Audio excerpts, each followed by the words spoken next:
Hi everyone, and welcome to another Camera Jabber video. Today I'm speaking to Gavin Hoey, who is an Olympus Ambassador and photographic trainer. Hi Gavin, how are you? Hi Angela, I'm really good. How are you doing? Yeah, okay, thank you. I'm enjoying a bit of sunshine here, which is nice to see. I think it helps the lockdown go a bit better, doesn't it? Definitely does. It's all well and good being stuck at home, but at least we're stuck at home with some nice weather, which is making it slightly better, I guess. Yeah, well, you can dry the washing. Yeah. So anyway, you've kindly agreed to explain to us how you shot a fantastic image of somebody blowing some bubbles. Yeah, some bubbles. So this is great. So I am a studio-based photographer. I have a studio actually at the end of my garden. So that's where I am now. So for me, being locked down is pretty much the same as being at work, which is a bit like you actually, isn't it? You work from home as well. Exactly the same. So I'm stuck in my studio most of the time, and I'm always coming up with things to do in the studio. And one of them was bubbles. So I had some bubbles, and these, pretty. Look at that. I'm the first person to blow bubbles on your channel, yeah? You absolutely are. It confused the autofocus for a while, but it was worth it. See, that's the thing about the Olympus cameras. I've noticed that as well. We did a thing with sparklers recently, and then the sparks coming towards the camera. Modern cameras are so good at autofocus, they can actually track things like that. Yeah. Anyway, that's beside the point. My model was actually blowing bubbles to the side probably for that reason, and aesthetically it looked better. And I thought we'd just capture that. And I really wanted to do it with rim lighting. And I don't know, have you ever tried to do rim lighting before? It's probably something you've tried, I'm sure. I have in the past, yes. It is great fun to play around with.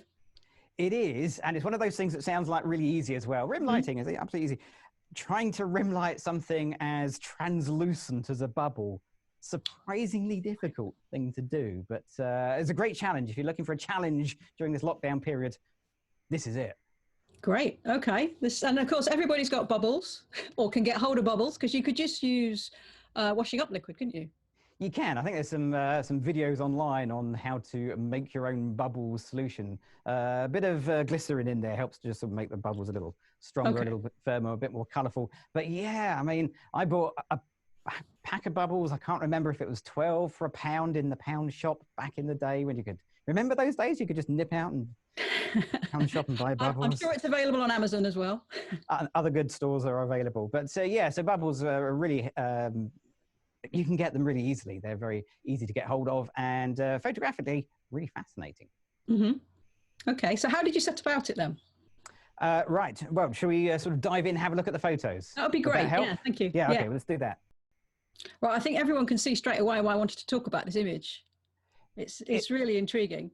It's quite an eye-catching image, isn't it, really? So this is the fun. Don't get excited. This is the final image. This is not like, oh, let's just take one photo and that's it. It just works.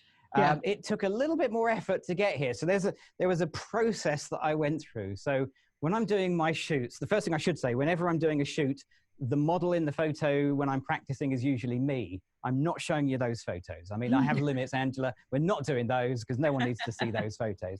But I always practice first. So at least when the model turns up, I've got a vague idea of where the direction of the shoot's going to go, so I can get maximum shooting time and minimum practicing time. But because of the sort of work I do where I'm doing training, I actually went through the process that I did with me as the model with the model here. So Sophie, our model here, very patient. Let me just give you an idea of the background behind it. So this is my studio.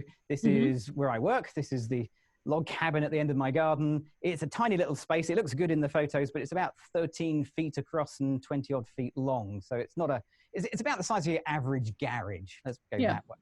So trying to work within that space is tricky. But if you're going to have a black background and you're only shooting head and shoulders, it's a great space. So black background, really nice. I tried to put some black curtains up to minimize light bouncing around. It doesn't work, but it makes me feel better. So it's worth a try. So first idea with rim lighting, I thought, well, it was really easy. What we're going to do is we're going to get the light behind the model, just sort of blast it back towards the camera. I mean, that's rim lighting, isn't it? If you want to make it really easy, light behind your model. Trouble with that setup is doesn't really work. So this was my test shot. This is the light directly behind the model. It's rim lighting. It is rim lighting, but have a closer look when you go in close, things start to become a little bit less than ideal. You can see, I mean, Sophie's lovely. She's got fantastic skin, but it looks like she's covered in fur. She looks quite furry. It's really not a flattering look. You can see all of the dust. It probably won't come through on the little live stream we're doing here, but there's little dust in the atmosphere. So this is the easiest way to do rim lighting and the least successful way of doing it as well. But I guess if you've got one light, it kind of works. But so that was my test. Yeah, you can do better. Yep. Okay. Good starting point. I think so. So you've got to start somewhere. I've got a whole bunch of lights. I'm kind of lucky. I've got access to a fair few lights in my studio. So I got another one out and set 2 lights up. So rather than having 1 light behind, I've got 2 coming in from the side. Now that is my normal rim lighting. That's how I kind of do rim lighting. 2 lights coming in from the side. Job done. It looks really good when you do it because then you have a more defined look to the rim. That's quite a lot better, isn't it? It's immediately better. So here's one of the things I find that photographers that are learning make a few mistakes. They get to this point and think, yeah, that is better. And if you're looking at it from this distance, it looks really fine, no problem at all. The tricky bit is when you go in a bit closer, because as you go in closer, so you can really start to see some problems with the image. The hard lights, these are bare, unmodified lights. And it is really, I mean, I don't know if you can see Angela on from your end, because Zoom isn't always the most kind to our work, but it looks like she's got sandpaper for skin. Yeah, it is quite hard in that respect. It's really hard. It's very uncomfortable. And Sophie has got the best skin. I mean, she has incredible skin. She's a professional makeup artist as well. So she knows how to do her makeup to an incredibly high level. And that is just, I'll zoom out because that's not doing her any favors. It's not very flattering, is it? But from a distance, you'd say that's okay. And that's perhaps where photographers, we can get a little bit better, because we often look at the back of the camera, or nowadays we look at the EVF and go, yeah, nailed it, boom, done. And we don't always spend the time to go and have a closer look, certainly not during the shoot. During the shoot is the time you can actually change things. After the shoot, you've missed your chance, it's gone. The moment's lost. So I had to change things because I couldn't live with that. So easy change, just get rid of the hard light and change it for a soft light. So strip boxes. Have you? I mean, I'm new to strip boxes. So do you have a whole bunch of lights where you are, Angela? I have a few. I don't actually have a strip box, but I've got a soft box, and I guess I could kind of cut, put some card and create a strip box. Exactly what I used to do. So I used to put black fabric down one bit to create a strip box look, and it worked really well. It's just not very practical for a sort of day-to-day work, but it works just absolutely fine. So I managed to get hold of some strip boxes middle of last year, and I thought they might be useful. I don't think I've stopped using them since. They're brilliant, absolutely brilliant. I mean, don't care what brand, it's just the physical format for fitting in a small studio space. So it doesn't take up as much. So if you imagine that was a wide strip softbox, it would be huge in my little studio. Yeah. But I get the length without the width. So I can, big thumbs up to strip boxes. So basically, I did a strip box. Go for it. I mean, that's incredible, isn't it? So that creates a really nice soft light, but you can really direct where you want it to go. Precisely right. Yeah. So the light is really soft. It's much, much more flattering on the subject. It looks really nice. You get that nice graduation in the skin tones. She doesn't have sandpaper for skin anymore. It looks really smooth. There's a lovely long highlight in her eye as well, which is really pretty. So that all worked fantastically well. Now, I didn't change the one at the back. I left that as the hard lights, and I actually don't mind it so much back there. So I kind of left it as one strip box at the front, one at the back. And that worked well as a rim lighting effect. That's 100% better than where we started with one single light. It just so I was really pleased with that. You know what it's like as a photographer? You get really excited. You think, this is great. One of my favorite things to say is, what happens if? So I'm always asking myself, what happens if? And I've got a really top tip, which is, what happens if you try something and it doesn't work? Don't show anyone, which is something I learnt the hard way. Yeah. Mm-hmm. Keep it yourself. But once you get a system that works, you try it in all sorts of different ways. So the last picture was just setting up the shot, and then there's limited things the models can do, but you know, get him to move around, but keep the lighting the same, and try and work the pose as far as you can using the lighting setup.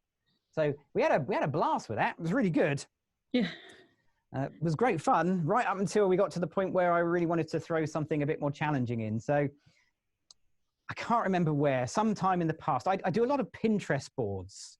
Mm-hmm. So Pinterest, I love Pinterest for doing mood boards. They're fantastic. You can really find some. I mean, a lot of people say, where do you get your inspiration from? And it's everywhere and anywhere. And I'm sure I remember seeing somebody blowing bubbles. In fact, we did a workshop. Oh my goodness, it must be my first ever workshop. So that must have been well over a decade ago. And it must have been because my daughter was the model, and we got her to blow bubbles out in this field and did this shot, but with the sun as our light source. Right. So it's amazing how things can go around in circles sometimes. So my daughter now works for Canon. I mean, that's kind of, she no longer blows bubbles. It's just me that does that. So I want to do something with bubbles, but the tricky thing is when we tried it with the same lighting, I came unstuck really, really quickly. So let's just zoom in on one of the bubbles. I'd love to tell you that this nice slow pan is me, and it's all looking, I don't know why my computer's panning in this slowly, but there we go. All right, so if you can see my cursor, there is a long strip around the bubble, which is the strip box on the camera left. And then there is another one on the right, which is the reflection, because bubbles are translucent. So the light will pass through, bounce off each side, and you end up with a double reflection. Mm-hmm. I didn't know that was going to happen. That was quite a surprise. I was thinking, where's the second strip box coming from? Took me a while. Then there's the little spots here, and these are the hard lights. So this is the hard light on the opposite side. So with bubbles, you actually get 2 for 1. You get 2 reflections from one light. And then I started to realize that, that hard light isn't going to work, because I wanted the bubbles to be completely rimmed all the way around, totally circular. Do you ever set yourself a challenge and wish you hadn't started? It does really show the difference between the bare bulb though and the strip light, doesn't it? Yeah, it's remarkable. So both have their place in photography, in lighting, in portraiture for sure. It's not often I get to mix them, which is kind of fun. So switched it out. I had another strip box. Don't buy one when you can buy 2. There's probably some really good deals going around at the moment on strip boxes. I've bought a few bits of kit, but so get 2, always get 2. So I ended up with 2 strip boxes, and I broke out the second strip box, set it up. So once again, you can see the same thing here. You can see there's that double reflection. The 2 strip boxes are actually about the same size, but the second one is much smaller because it's much further away from the bubble. Right. It took me ages to figure this stuff out. I mean, we're going through this like it was obvious. It's really hard. Everyone else is going to do this much quicker than you did. That's often one of the great things. So I love it. So these things end up often as videos and online and tutorials, and people will send me their attempts at reproducing what I've done, which is fantastic, right up until they do it better than I did. And then it's quite annoying. But yeah, they get the experience of me learning, I suppose. So the second strip light, is that over your first the bare bulb you still had on the right? Or is that a third light? Yeah. So that is just 2 lights. So strip box either side. Strip box left, strip box right. And it didn't work. So what I had to do was figure out how to get the second reflection up the top, really. Yeah. Because that's the bit where it's missing. I've got 2 lights either side effectively, because the light goes through the bubble, lights both surfaces, but nothing at the top. So that was my challenge, is how do I get it up the top? So this is what I came up with. This is the final, so neat in my studio setup that, so I ended up with a strip box to the side, a strip box to the top. That will light both sides and the top and bottom of the bubble. But to rim out Sophie completely, I also had to put a light behind her. So there's also a light back there. So 3 lights now. 3 lights. Only 2 strip boxes. I should get paid by the light for some shoots. I really should, because honestly, I would use 1 light. If I could only use 1 light for every single shoot, I would. The minute I start adding in second lights, it becomes really complicated. Photography is complicated enough, and I like to try and simplify things so that the bit through the viewfinder is the most important thing. Interacting with your model is the most important thing. The technical stuff, I'd like to set and forget. So the least amount of technical I can do, the happier I am during a shoot. Doesn't always work out that way. So for those that like diagrams, very, very useful. Lighting diagrams are dead handy, but they don't really tell you the full story. But there you go. That was my lighting setup. Multiple setups of flashes. Yeah. One tip I can give photographers, if you're trying this sort of thing, is take this shot. Take lots of this shot. The behind the scenes are incredibly useful. So Angela, you write articles. Do you go out of your way to take behind the scenes stuff as well? Yes, often when I'm writing a technique piece, it's the behind the scenes shot, which is more important than the actual shot. Which is crazy, isn't it? Because you think you walk up, miles and miles and miles to go and do a beautiful landscape, and then you have to go and photograph you in the landscape, taking a picture of the landscape. So you have to take 2 cameras and 2 tripods. And it's the things people don't realize when they're watching videos or reading articles. A lot of work happens behind the scenes to make it appear seamless and easy and straightforward. I like all that. I enjoy all those bits, so they're fun. Right, so I often make lighting diagrams. I always make behind the scenes shots, usually towards the end of the shoot when I know it's actually worked. Because I learned that the hard way as well. I'll take a behind the scenes and then take half a dozen pictures and realize, no, it didn't really work. All right, okay, so we're there. Yeah. Ooh, we have a rim-lit bubble. So the bubble itself is completely rim-lit. And yeah, I've got it going all the way around, 360 degrees, perfect. I have light on the back of Sophie as well, so she's rim-lit. Everything's there. And then it all went horribly wrong. So the technology, perfect. I've set my lights up. I've set my camera up. Sophie knows what she's doing. The downside was actually this. This was the bubbles. This is where it all went horribly wrong, because pound shot bubbles are brilliant, except the ones I bought just didn't work. So these are great. Bubbles, no problems. Absolutely brilliant. The ones I gave Sophie, none of us could get any bubbles to come out. I mean, I'm getting on a bit now. I haven't blown bubbles with my daughter for quite a few years, but I think I've still got the technique. Yeah. And they wouldn't work. This was the best. This was the best in half an hour of trying. So what would it do? Just pop and fall to the floor? That, right, okay. That's what we got. We got an awful lot of those where they'd come out as far as about there and then burst. Yeah. So we couldn't get a stream of bubbles, which was the entire point of the shoot. Yeah. And it was the one thing I hadn't thought to check. So I checked everything, the whole lighting. We'd been through it. We'd set it all up. Everything was working perfectly except the bubbles. And here's the really dumb bit. That was the only tube of bubble fluid we had in the entire house. Oh, no.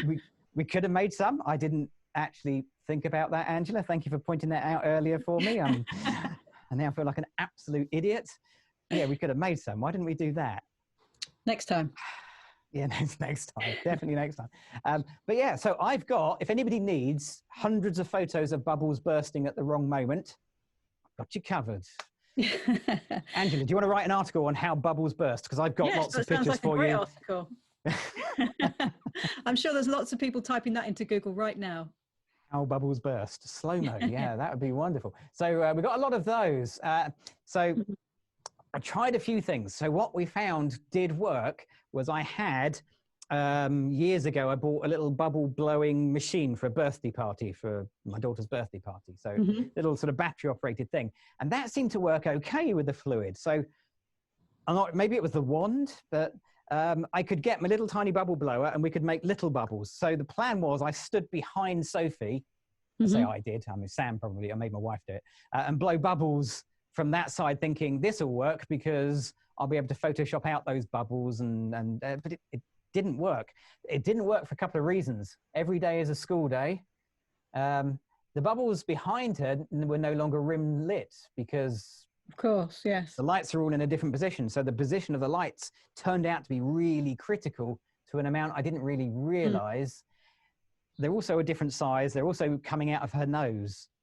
You know, I could Photoshop that bit, but it's just, if I can get it right in camera, that's me happy. I love Photoshop. I genuinely enjoy playing with Photoshop. But if I can never touch Photoshop again in my life, I would be happy. I mean, that's not going to happen, but you know, there it is. So plan B. Angela, you probably have more plan Bs than me in your career, but I had to rustle up a plan B really quickly, which was send Sophie home. So I sent the model home. It's kind of like, yeah, we'll fix it in post, thinking, well, this is a disaster. I'm never going to use this. So yeah, what I did was I went out and bought more bubble fluid a couple of days later. So this is days later. Notice in the corner this lovely wrinkly hand. Oh, yes. That'll be me.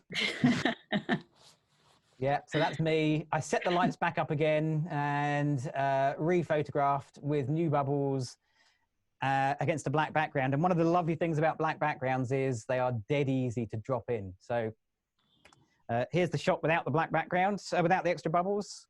And then just add in the ones from before. Notice the double bubble? Yep. I'll go back. It's that bubble there. Oh, so it's a real double bubble. It really is a double bubble. So yeah, which I think was why I chose that one. I kind of liked the whole double bubble thing going on. So it's a terrible thing, but everything you see in photos isn't always exactly the truth. That's what I wanted. And I nearly got it in one shot. I was just let down by a little bit of technical disaster with bubble fluid. But by using the lights exactly the same, you've got the same kind of reflections in the bubble that's being blown and the bubbles that are bobbing about. So they fit in really well, don't they? It does. And that brings me back to what I was saying before about having that behind the scenes photo. So with that photo, I could actually look at it and then get my lights and put the same lights, the same softboxes, the same distance away and recreate the scene after Sophie had left the building. If I hadn't had that, I could have probably have done it, but it may not have fitted in quite so perfectly as it does there. So yeah, just having a little bit of luck, a little bit of forward thinking can often pay dividends down the line. You never know when you're going to need those shots. And the bubbles, the new bubbles that you've added, were you using the same wand? I know it was different fluid, different liquid, but was it the same wand? All right. Okay. So here, we won't name Poundland shops for the purposes of things, because there are plenty of shops out there. Let's just say I bought this bubble fluid the same time as the one that Sophie, same place as the one Sophie used. It's around about a third shorter than the previous one. Right. So for the same amount of money, you got about a third less. So it is the same, but it's not the same. It's I guess the formula may have changed as well. So yeah, it's not exactly the same bubble fluid.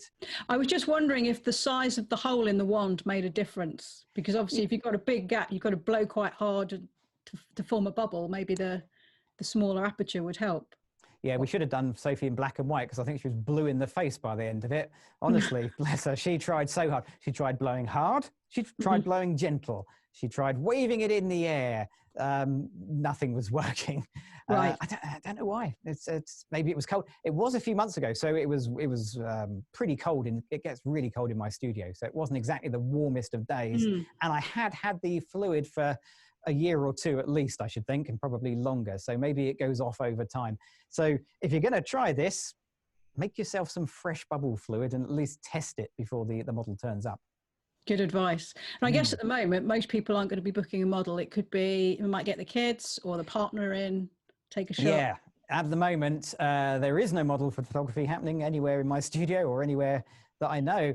So this, definitely a great shot with the kids. As I say, I did something extremely similar outside using the sun as a backdrop 10 years ago when my daughter was still keen to be photographed. Yeah, it's a great shot for the kids. It really is. Great shot for the parents out there as well. Rim lighting is a terrific way to light people that don't normally like having their photograph taken, because it's not a standard picture. You look really different. It really stands out from the normal kind of school photo, white background kind of standard pictures we all take of our family. So yeah, it's a great way to do it. It's really good fun. Yeah, it'd make a very striking profile picture, if nothing else. But I mean, it is a fantastic shot. It would make a great profile picture. It'd make great print as well. I could imagine it sort of as a large print on the wall. So yeah, real sort of talking point. So thanks for taking us through the lighting. I think that will help a lot of people. And I think the key message is to test the bubbles. I suspect, did you have something absorbent on the floor as well? Because I imagine there was quite a lot of mess. Yeah, we always have towels in the studio. I do quite a bit of splash photography, and yeah, the floor has some carpet on it, but safety first. Yeah, the towels around you are definitely a good idea. These things can spill, they can go everywhere, so bear that in mind. It's not quite as messy as you might imagine, and of course, if you're really worried about it, do it outside. Then the bubbles can float away and shared with families and neighbors around you, which is kind of nice. The other thing to say as well is photography techniques. This is a portrait technique, but I also use exactly the same technique in product as well. So this is a product shot with precisely the same rim lighting technique. So just because you've learned one technique and you've applied it in one place, don't think that you can't not apply exactly the same technique on something else. Really, photography is about light, and lighting objects that you wouldn't think would work in one way. Well, try it, find out. I go back to my earlier statement. If it doesn't work, don't show anyone. And this is your strip lights again. So, oh yeah, so that is again, the strip lights going around the edges, using them just to rim light out an empty bottle of milk. Why not? Indeed. Yes, and that could be applied to all sorts of setups, couldn't it? Could create some really interesting arrangements of glasses, empty, full.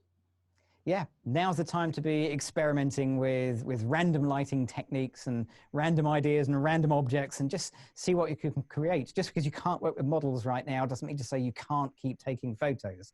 And learning a lighting technique on a product is something that you can then take out and work with models as well. It will come back. We will get to photograph people again. And when we do, you want your skills to be sharp and ready to go. That's great, Gavin. Thank you very much for explaining all that to us. No problem. Really enjoyed it. Thank you, Angela, for having me along. I hope you're enjoying your photography during this time. I hope you get to keep taking some photos, and we'll catch up in the real world soon. Thank you. Bye-bye.